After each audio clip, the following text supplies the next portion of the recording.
Bismillahirrahmanirrahim. Kulsum kuliah 10 menit by US Rafiq, Putra Bali, Indonesia.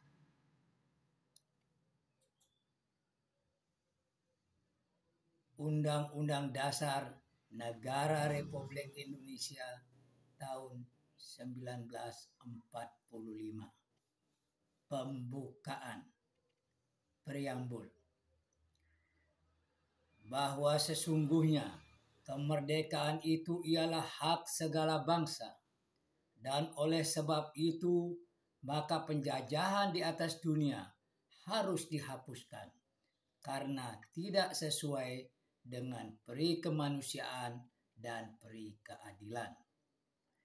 Dan perjuangan pergerakan kemerdekaan Indonesia telah sampailah kepada saat yang berbahagia dengan selamat sentosa mengantarkan rakyat Indonesia ke depan pintu gerbang kemerdekaan negara Indonesia yang merdeka, bersatu, berdaulat, adil, dan makmur. Atas berkat rahmat Allah yang Maha Kuasa dan dengan didorongkan oleh keinginan luhur supaya berkehidupan kebangsaan yang bebas, maka rakyat Indonesia dengan ini menyatakan kemerdekaannya. Kemudian daripada itu, untuk membentuk suatu pemerintahan negara Indonesia yang melindungi segenap bangsa Indonesia dan seluruh tumpah darah Indonesia, dan untuk memajukan kesejahteraan umum, mencerdaskan kehidupan bangsa, dan ikut melaksanakan ketertiban dunia yang berdasarkan kemerdekaan, perdamaian abadi, dan keadilan sosial, maka disusunlah kemerdekaan Indonesia itu dalam suatu undang-undang dasar negara Indonesia yang terbentuk dalam suatu susunan negara Republik Indonesia yang berkedaulatan rakyat dengan berdasarkan kepada ketuhanan yang Maha Esa, kemanusiaan yang adil dan beradab, persatuan Indonesia, dan kerakyatan yang dipimpin oleh hikmat kebijaksanaan dalam permusyawaratan perwakilan, serta dengan mewujudkan suatu keadilan sosial bagi seluruh rakyat Indonesia. Saudara-saudaraku sebangsa dan setanah air. Bab 1. Bentuk dan kedaulatan. Pasal 1. Negara Indonesia ialah negara kesatuan yang berbentuk republik. 2. Kedaulatan adalah di tangan rakyat dan dilakukan sepenuhnya oleh Majelis Permusyawaratan Rakyat.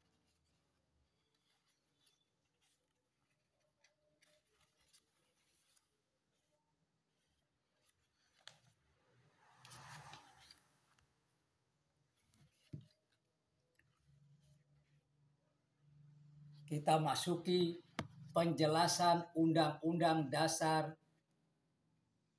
Negara Indonesia.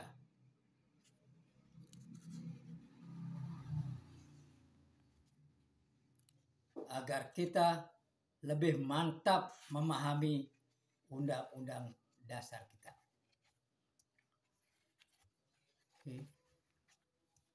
Sistem pemerintahan negara. 1. Indonesia ialah negara yang berdasar atas hukum, Rechtsstaat. Negara Indonesia berdasar atas hukum, Rechtsstaat, tidak berdasar atas kekuasaan belaka, Machtstaat.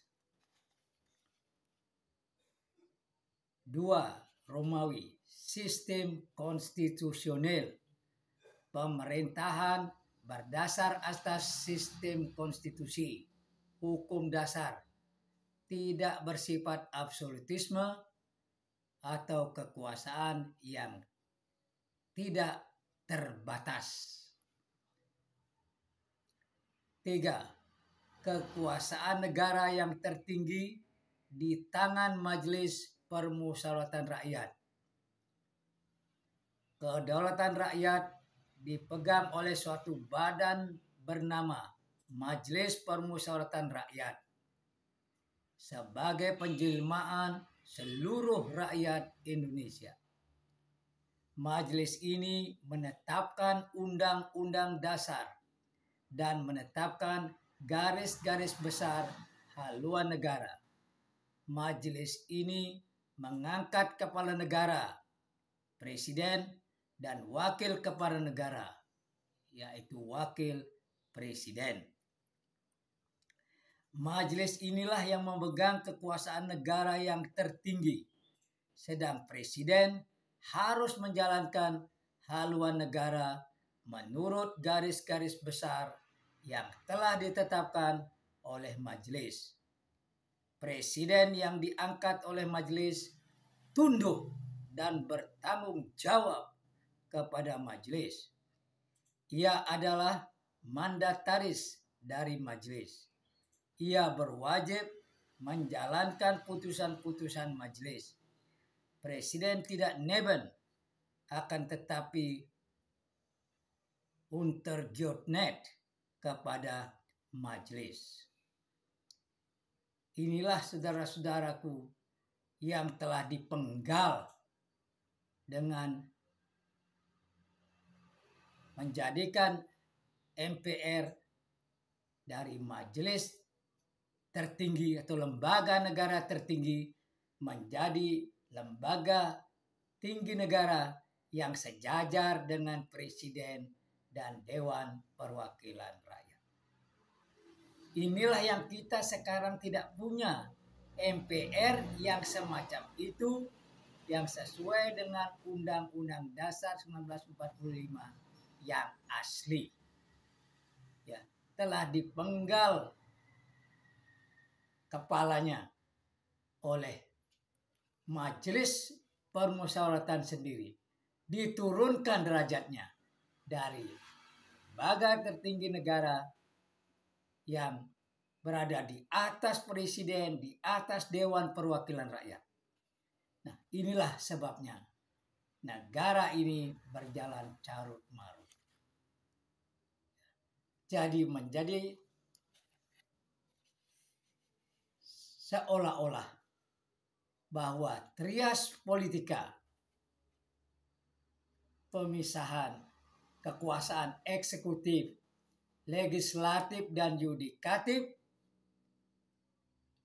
hilang dan seolah-olah menjadi satu. Kekuasaan itu menjadi satu di tangan pemerintah, di tangan eksekutif. Akhirnya eksekutif menjadi begitu bebas menjalankan apa yang diinginkannya. Sehingga Dewan Perwakilan Rakyat pun akhirnya menjadi semacam berkoalisi dengan pemerintah, dengan eksekutif. Itu yang disinyalir oleh Ishak Rafiq, MA, Direktur Eksekutif Masa Depan Indonesia. Saudara-saudaraku sebangsa dan setanah air. Presiden ialah penyelenggara negara, pemerintahan negara yang tertinggi di bawah majelis.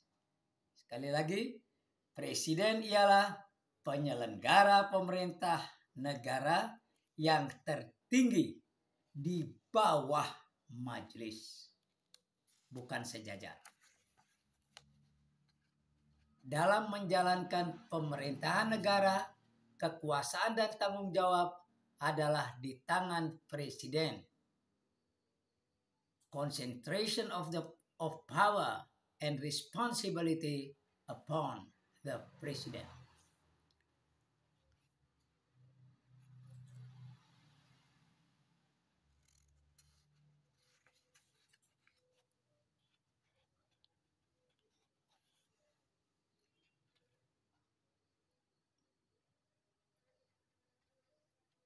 Saudara-saudaraku, sebangsa dan setanah air. Insya Allah besok kita lanjutkan penjelasan sepasal demi sepasal. Semoga dengan kita setiap hari mencermati pembukaan Undang-Undang Dasar 45 serta isinya, maka insya Allah kita sebagai rakyat Indonesia akan dengan tegar memegang kekuasaannya, akan dengan tegar menyampaikan kebebasan berserikat dan berkumpul, kebebasan menyampaikan pendapat baik lisan maupun tulisan. Dan pemerintah Republik Indonesia atau pejabat-pejabat yang berada tidak menjadi pejabat-pejabat yang diktator, tidak menjadi pejabat-pejabat yang sensitif terhadap kritik, apalagi yang anti kritik. Nah, jadi bersama-sama baik legislatif, eksekutif maupun yudikatif serta seluruh rakyat Indonesia konsekuen berpegang teguh dalam membangun bangsa dan negara ini kepada Pancasila dan Undang-Undang Dasar 1945. Memahami jiwa dan roh Undang-Undang Dasar 1945 dalam menuju keadilan sosial bagi seluruh rakyat Indonesia. Mudah-mudahan kita bisa mulai ini melalui peringatan ke-78 hari ulang tahun proklamasi kemerdekaan Republik Indonesia tahun 2023 ini, memperingati proklamasi kemerdekaan 17 Agustus 1945. Dan mudah-mudahan segera setelah pemilu kita benar-benar kembali kepada Undang-Undang Dasar 1945 yang asli, menuju negara yang baldatun thayyibatun warabbun ghafur, kemah ripah loh jinawi, tata tentrem Kertoraharjo dalam naungan ampunan ilahi Rabbi. Onward no retreat, hayya alal falah. Wassalamualaikum warahmatullahi wabarakatuh.